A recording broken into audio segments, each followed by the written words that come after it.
So guys Kankaria પહોંચ્યા પછી અમે લોકો સૌથી પહેલાં પહોંચી ગયા હતા નાસ્તો કરવા માટે. નાસ્તો કર્યા પહેલાં અમે લોકો આઈસ્ક્રીમ ખાધા પછી કાનાએ પોપકોર્ન ખાધા અને એટલામાં અમારા ઢોસા આવી ગયા હતા. તો ઢોસા ખાઈને અમે લોકો પહોંચી ગયા ઝૂ જોવા માટે.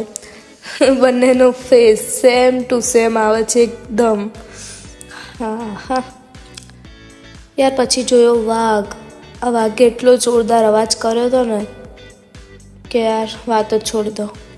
પછી જોયા પક્ષીઓ તો એટલા બધા હતા ને ત્યાં, જોઈને થાકી ગયા. પછી પાછો વાઘ આવ્યો. યાર આ કંઈક હતું પણ હું ભૂલી ગઈ કે શું હતું. પછી ગઈ હતી હું આમાં. ભાઈને મેં કીધું કે તમે મને એકદમ ફિટ બાંધજો. પહેલી વાર મેં આવું કીધું છે. मेरे को तो ऐसा धक धक हो रहा है. પછી ભાઈએ સ્ટાર્ટ કરી દીધું એમનું. વાહ ભાઈ વાહ. પછી કાનાને મોકલ્યો હતો કિડ ઝોનમાં.